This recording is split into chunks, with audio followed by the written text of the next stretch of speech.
हाय पिलामाने आमे काली षष्ठ श्रेणी विज्ञान बहीर प्रथम अध्याय विज्ञानर चमत्कार दुनियाटा पढ़ी देते। आज चल तार किसी क्वेश्चन आंसर करवा। प्रथम शून्य स्थान पूरण करवा, मैथ्स भी किसी किसी करवा, ऊपर लंग क्वेश्चन भी मुझे तुम मान आनबी। चल देख एक नंबर क तले कौन हम ना विश्वर विश्वर रहस्य को विश्वर रहस्य को उन्मोचन करवा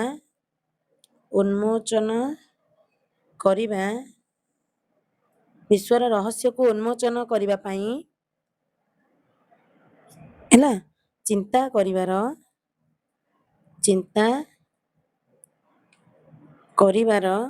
एक माध्यम हेउछि यस। ताले कौन देख विश्वर रहस्य को उन्मोचन करने पाई चिंता करिवार एक माध्यम होछि कौन ना विज्ञान। आउतरटा कौन हम विज्ञान। ख नंबर ना आमे पाउथिबा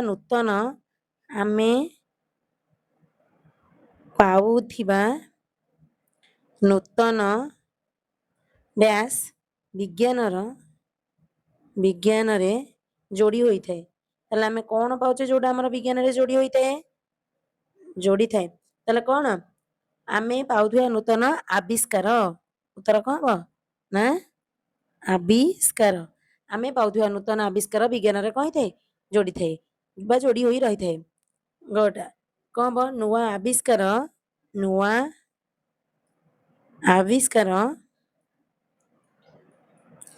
आविष्कार अनेक समय रे नुआ आविष्कार अनेक समय रे आमर डैश को बदलाई थे। आमर डैश को बदलाई थाए तले नुआ आविष्कार आमर कौन बदलाई थे ना आमर दृष्टिकोण को बदलाई थे। नुआ नुआ आविष्कार अनेक समय आमर कौन दृष्टिकोण को बदलाई थाए। घ नंबर डैश हेउछि एकमात्र ग्रह डैश हेउछि एकमात्र ग्रह जेउठारे कौन ना जीवसत्ता संभव पिले दे कहल डैश हेउछि एकमात्र ग्रह जेउठारे जीवसत्ता संभव होइछि। आमर 8टी ग्रह मध्य को ग्रह ना पृथ्वी एकमात्र ग्रह जोठी आमर कौन ना जीव जगत दृष्टि पारिछि जल वायु मृत्तिका सब मिलुछि। आमर वृद्धि पाई डैश आवश्यक ताले आमर वृद्धि आमे बढ़िया पे आमर कौन आवश्यक होई थाए पिला माने ना आमर वृद्धि पाई खाद्य एकांत आवश्यक अटे। ताले उत्तरटा कौन हो ना आमर वृद्धि पाई खाद्य आवश्यक अटे। तापरे 4 नंबर क्वेश्चन कौन हो ना आमे बंचिबा पाई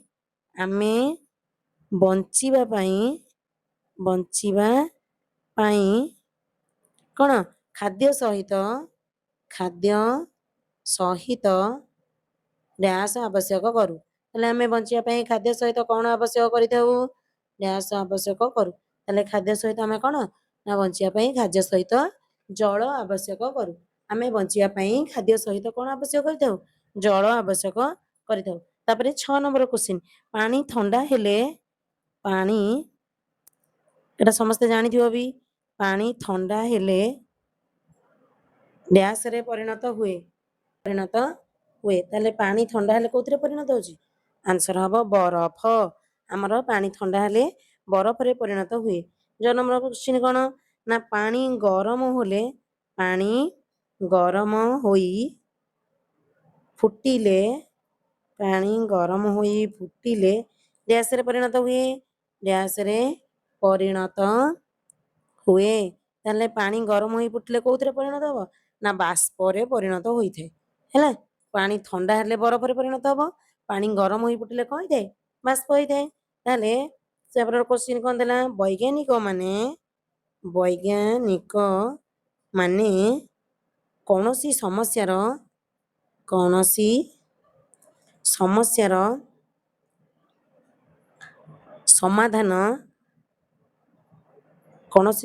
समाधान पाई डैश कौन करथेंदी ना अनुसरण करंदी ଡ୍ୟାସ୍ ଅନୁସରଣ କରନ୍ତି। ତାହେଲେ ବୈଜ୍ଞାନିକ ମାନେ କୌଣସି ସମସ୍ୟାର ସମାଧାନ ପାଇଁ କ'ଣ ଅନୁସରଣ କରନ୍ତି? ନା ବୈଜ୍ଞାନିକ ପଦ୍ଧତି ଅନୁସରଣ କରିଥାନ୍ତି। ବୈଜ୍ଞାନିକ ମାନେ ବୈଜ୍ଞାନିକ ପଦ୍ଧତି ଯେକୌଣସି ସମସ୍ୟା ହଉ ତାର ସମାଧାନ ପାଇଁ କ'ଣ କରନ୍ତି? ନା ବୈଜ୍ଞାନିକ ପଦ୍ଧତି ଅନୁସରଣ କରିଥାନ୍ତି। ବୈଜ୍ଞାନିକ ପଦ୍ଧତିର 2 ନମ୍ବର ଆସିବ କ'ଣ? ନା ବୈଜ୍ଞାନିକ ପଦ୍ଧତିର 4ଟି ବୈଜ୍ଞାନିକ ପଦ୍ଧତିରେ ଆମେ କ'ଣ କରିବା? ନା 4ଟି ମୁଖ୍ୟ ସୋପାନ। 4ଟି ମୁଖ୍ୟ ସୋପାନ। ତାହେଲେ କ'ଣ ପିଲେ ଆମେ ଯେଉଁ ଏତେ ବୈଜ୍ଞାନିକ ପଦ୍ଧତି ପଢ଼ିଲେ ତାର କ'ଣ 4ଟି ମୁଖ୍ୟ ସୋପାନ ଅଛି। ପ୍ରଥମଟା କ'ଣ? ନା ପର୍ଯ୍ୟବେକ୍ଷଣ। ପ୍ରଥମ କ'ଣ? ପର୍ଯ୍ୟବେକ୍ଷଣ ହେଲା। ଆଉ ସେକେଣ୍ଡରେ କ'ଣ ହବ? ନା ଅନୁମାନ। ଥାର୍ଡ଼ଟା କ'ଣ ହବ? ପରୀକ୍ଷଣ କରିବା। ପର୍ଯ୍ୟବେକ୍ଷଣ କରିସାରିଲା ପରେ ଅନୁମାନ କରିସାରିଲା ପରେ କ'ଣ ହବ? ପରୀକ୍ଷଣ। ପରେ କ'ଣ ହବ? ନା ଫଳାଫଳ ବିଶ୍ଳେଷଣ। ଫଳାଫଳ ବିଶ୍ଳେଷଣ। ତାହେଲେ ଆମର ବୈଜ୍ଞାନିକ ପଦ୍ଧତିର କେତେଟା ରହିଲା? ନା 4ଟି ମୁଖ୍ୟ ସୋପାନ ରହିଲା। କ'ଣ? ପର୍ଯ୍ୟବେକ୍ଷଣ, ଅନୁମାନ, ପରୀକ୍ଷଣ, ଫଳାଫଳ ବିଶ୍ଳେଷଣ। ଏହିପରି ଭାବରେ ଆମର ବୈଜ୍ଞାନିକ ପଦ୍ଧତିର କ'ଣ? ନା 4ଟି ମୁଖ୍ୟ ସୋପାନ ଅଛି। ତାପର ନମ୍ବର ପିଲେ 3 ନମ୍ବର କ୍ୱେଶ୍ଚିନ୍ ହେଲା ବିଜ୍ଞାନ ଏକ ଅସରନ୍ତି କେମିତି? ଆମେ କିପରି ଜାଣିବା? ଖୋଜିବା ହେଲା। ବିଜ୍ଞାନ ଏକ ଅସରନ୍ତି ତାହେଲେ ବିଜ୍ଞାନ ଏକ ଅସରନ୍ତି ଗୋଲକ ଧନ୍ଦା ଏହା କାହିଁ କୁହାଯାଇଛି ବୁଝାଅ। ତା ଉତ୍ତରରେ କ'ଣ ହବ ପିଲାମାନେ? ନା ବିଜ୍ଞାନରେ ତା ଉତ୍ତର କ'ଣ ହବ? ଜ୍ଞାନର କୌଣସି ଶେଷ ସୀମା ନାହିଁ। ହେଲା। ପ୍ରତିଟି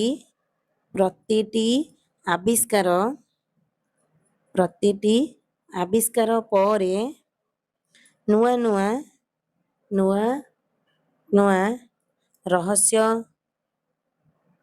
ରହସ୍ୟ ଓ ପ୍ରଶ୍ନ ସୃଷ୍ଟି ହୁଏ। ଯାହାକୁ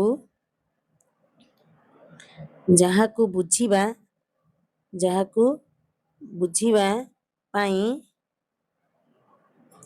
ପୁଣି ନୂଆ ଅନୁସନ୍ଧାନର ଆବଶ୍ୟକତା ପଡ଼େ।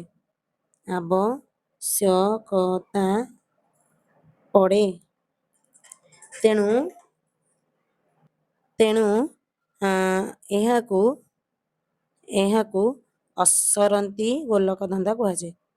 ଅସରନ୍ତି ଗୋଲକ ଧନ୍ଦା କୁହାଯାଏ ହେଲା। 4 ନମ୍ବର ପିଲାମାନେ ଏଇଟା ସ୍ତମ୍ଭ ମିଳନ କର। ମୁଁ ଲେଖିଦେଇଛି ତୁମ ପାଇଁ। ଆମେ ଦେଖିବା ମ୍ୟାଚ୍ କରିବା। ସ୍ତମ୍ଭ ମିଳନ କରେ ରହିଲା କ'ଣ? ନା ନୂତନ ଜିନିଷର ଆବିଷ୍କାର। ବିରେ ରହିଲା ଅନୁସନ୍ଧିତ୍ସୁ ହେବା। ସିରେ ରହିଲା ବିଜ୍ଞାନ ସମ୍ବନ୍ଧୀୟ କାର୍ଯ୍ୟ। ଡିରେ ରହିଲା ବିଜ୍ଞାନ। ଇରେ ରହିଲା ଜ୍ଞାନୀ ବ୍ୟକ୍ତି। ଏପଟେ ଦେଖ ସେକ୍ସନ ଖ ପଟେ କ'ଣ ରହିଲା? ମଜାଦାର ଅନୁସନ୍ଧାନର ଗନ୍ତାଘର। କାହିଁକି ପ୍ରଶ୍ନ ଅଧିକ କରିବା। ବୈଜ୍ଞାନିକ ପଦ୍ଧତି ଅନୁସରଣ କରିବା। କାହିଁକି ଓ କିପରି ପ୍ରଶ୍ନ କରିବା ଦଳଗତ ଭାବରେ। ସେ କ'ଣ କହିଲା? ଏଇ କ ସ୍ତମ୍ଭର ଅପସନ ଏଇ ଖ ସ୍ତମ୍ଭ କୋଉଠି ମ୍ୟାଚ୍ କରିବା? ଆମେ ଏ ବି ସି ଡି ଇ ରେ କ'ଣ କରିବା? ମ୍ୟାଚ୍ କରିବା। ତାହେଲେ ଦେଖ ଏଠି ପ୍ରଥମେ ଆସିଲା କ'ଣ? ନୂତନ ଜିନିଷ ଆବିଷ୍କାର। ଏଇଟା ଆମର କ'ଣ ହବ? ନା ମଜାଦାର ଅନୁସନ୍ଧାନର ଗନ୍ତାଘର। ଏଇଟା କ'ଣ ହବ? ନା ସାଙ୍ଗରେ ମ୍ୟାଚ୍ ହବ। ନୂତନ ଜିନିଷ ଆବିଷ୍କାର କରିବା କ'ଣ ହବ? ନା ମଜାଦାର ଅନୁସନ୍ଧାନର ଗନ୍ତାଘର କରିବା। ତାପରେ ଦେଲା ଅନୁସନ୍ଧିତ୍ସୁ ହେବା। ଅନୁସନ୍ଧିତ୍ସୁ ହେବା ମାନେ କ'ଣ? ନା କାହିଁକି ଓ କିପରି ପ୍ରଶ୍ନ କରିବା। ଏଇଟା ହିଁ ହବ ଅନୁସନ୍ଧିତ୍ସୁ ହେବା ମାନେ କାହିଁକି ଓ କିପରି ସେଇଟା ପ୍ରଶ୍ନ କରିବା। ଯେକୌଣସି ଇଏ ହଉ ଯେକୌଣସି ବିଷୟରେ ହଉ ସେଟା କାହିଁକି ହେଲା କିପରି ହେଲା ତାକୁ ପ୍ରଶ୍ନ କରିବାକୁ କ'ଣ କୁହାଯାଏ? ଅନୁସନ୍ଧିତ୍ସୁ ହେବା। ବିଜ୍ଞାନ ସମ୍ବନ୍ଧୀୟ କାର୍ଯ୍ୟ ଏଇଟା କ'ଣ ହବ? ନା ଦଳଗତ ଭାବରେ। କାରଣ ଯେକୌଣସି ବିଜ୍ଞାନ ପରୀକ୍ଷା କରାଯାଏ କେବେ ସିଙ୍ଗଲ ଭାବରେ କରାଯାଏ। ପ୍ରାୟ ଦେଖାଯାଏ ବିଜ୍ଞାନ ସମ୍ବନ୍ଧୀୟ କାର୍ଯ୍ୟରା ସବୁ ଦଳଗତ ଭାବରେ ହିଁ କରାଯାଇଥାଏ। ତାପରେ ଆସିଲା ବିଜ୍ଞାନ। ବିଜ୍ଞାନ କ'ଣ କାହାକୁ କହିବା? ନା ବୈଜ୍ଞାନିକ ପଦ୍ଧତି ଅନୁସରଣ କରିବାକୁ ଆମର କ'ଣ କହିବା? ବିଜ୍ଞାନ କହିବା। ତାପରେ ଜ୍ଞାନୀ ବ୍ୟକ୍ତି କାହିଁକି ପ୍ରଶ୍ନ ଅଧିକ କରିବା ଏଇଟା ସାଙ୍ଗରେ ମ୍ୟାଚ୍ ହବ। ତାହେଲେ ପିଲା ଆଉ ଥରେ କହିଦଉଛି ଦେଖ ନୂତନ ଜିନିଷ ଆବିଷ୍କାର ଏଇଟା କଣ ହବ ନା ମଜାଦାର ଅନୁସନ୍ଧାନର ଗନ୍ତାଘର। ତାପରେ କଣ ନା ଅନୁସନ୍ଧିତ୍ସୁ ହେବା କାହିଁକି ଓ କିପରି ପ୍ରଶ୍ନ କରିବା। ସି ନମ୍ବରରେ ବିଜ୍ଞାନ ସମ୍ବନ୍ଧୀୟ କାର୍ଯ୍ୟ ଦଳଗତ ଭାବରେ। ଡି ନମ୍ବର ବିଜ୍ଞାନ ବୈଜ୍ଞାନିକ ପଦ୍ଧତି ଅନୁସରଣ। ତାପରେ ଜ୍ଞାନୀ ବ୍ୟକ୍ତି କଣ ହବ କାହିଁକି ପ୍ରଶ୍ନ ଅଧିକ କରିବା। ଆଉ କିଛି ଏମିତି ଦେଖ ମୁଁ ଲେଖିଦେଇଛି ପୁଣି ଏପଟେ କଣ ରହିଲା କରେ ଦେଖ ବିଜ୍ଞାନ ଏପଟେ ହେଲା ପର୍ଯ୍ୟବେକ୍ଷଣ ଏପଟେ ଜଳ ପାଣି ଥଣ୍ଡା ହେବା ପାଣି ଗରମ ହେବା। ଏପଟେ ପିଲା ଦେଖ ଖର ଅପସନରେ କଣ ରହିଲା ବରଫ ବିଶାଳ ଏବଂ ଅସରନ୍ତି ଗୋଲକ ଧନ୍ଦା ମଞ୍ଜି ଗଛରେ ପରିଣତ ହେବା ଅମୂଲ୍ୟ ସମ୍ପଦର ବାଷ୍ପ। ତାହେଲେ ଦେଖ କଣ ସେ କହିଲା ବିଜ୍ଞାନ ବିଜ୍ଞାନ ଆମର କଣ ହବ ନା ବିଶାଳ ଅସରନ୍ତି ଗୋଲକ ଧନ୍ଦା କୁହାଯାଏ। ଆ ପୂର୍ବରୁ ବି ମୁଁ ତମକୁ ଗୋଟେ କୋଶ୍ଚିନ୍ କରିଥିଲି ଆମେ ଜାଣିଛେ ବିଜ୍ଞାନ ଅସରନ୍ତି ତାର ଶେଷ ନାହିଁ ଆମେ ଯେତେ ଜ୍ଞାନ ତାକୁ ଖୋଜିଲେ ସିଏ ଆହୁରି ମଧ୍ୟ ରହିବ। ତାହେଲେ ବିଜ୍ଞାନ କଣ ବିଶାଳ ଏବଂ ଅସରନ୍ତିର ଗୋଲକ ଧନ୍ଦା। ପର୍ଯ୍ୟବେକ୍ଷଣ ପର୍ଯ୍ୟବେକ୍ଷଣ ଏଇ ଭିତରୁ କୋଉଟା ହବ ପିଲେ ବରଫ ହବ ନା ମଞ୍ଜି ଗଛରେ ପରିଣତ ହେବା ହବ ନା ଅମୂଲ୍ୟ ସମ୍ପଦ ବାଷ୍ପ ହବ। ପର୍ଯ୍ୟବେକ୍ଷଣ ହେଲା ମଞ୍ଜି ଗଛରେ ପରିଣତ ହେବା। ତାପରେ ଜଳ ଜଳ ଆମର କଣ ଗୋଟେ ଅମୂଲ୍ୟ ସମ୍ପଦ ଅଟେ ଏଇଟା ହବ ଜଳ ଅମୂଲ୍ୟ ସମ୍ପଦ। ତାପରେ ଆସିଲା କଣ ପାଣି ଥଣ୍ଡା ହେବା ପାଣି ଥଣ୍ଡା ହେବାକୁ କଣ କହିବା ବରଫ। ତାପରେ ପାଣି ଗରମ ହବାକୁ କଣ କହିବା ବାଷ୍ପ। ପାଣି ଗରମ ହବାକୁ କଣ କୁହାଯାଏ ବାଷ୍ପ କୁହାଯାଏ। ଆଉ ଥରେ କହିଦଉଛି ଦେଖ ବିଜ୍ଞାନ ବିଶାଳ ଏବଂ ଅସରନ୍ତି ଗୋଲକ ଧନ୍ଦା ପର୍ଯ୍ୟବେକ୍ଷଣ ମଞ୍ଜି ଗଛରେ ପରିଣତ ହେବା ଜଳ ଅମୂଲ୍ୟ ସମ୍ପଦ ପାଣି ଥଣ୍ଡା ହେବା ବରଫ ପାଣି ଗରମ ହେବା ବାଷ୍ପ ହେଲା। ପିଲାମାନେ ଆଉ ଗୋଟେ 6 ନମ୍ବରରେ ପୁଣି ଆସିଲା କଣ ଗୋଟେ ସ୍ତମ୍ଭ ମିଳନ ଦେଖ ସେ କଣ କହିଲା ଏରେ ରହିଲା ପତ୍ର ମୋଟର ଗାଡି ଚିନାବାଦାମ ମଞ୍ଜିରୁ ଚୋପା ପୃଥକ କଲମ କାର୍ଯ୍ୟ ନ କରିବା ପର୍ଯ୍ୟବେକ୍ଷଣ। ଖ ଅପସନରେ କଣ ଦେଲା କୌତୁହଳ ଗଠନ ଗତି ପ୍ରଣାଳୀ ବୈଜ୍ଞାନିକ ପଦ୍ଧତି। ତାହେଲେ ସେ ପିଲେ କଣ କହିଲା ଏଠି ଦେଖ ପତ୍ର ପତ୍ରଟା ଆମର କଣ ହବ ନା ଗଠନ ପତ୍ର ସହିତ କାହାର ମ୍ୟାଚ୍ ମାନେ ସମ୍ପର୍କ ଅଛି ଗଠନ ସହିତ।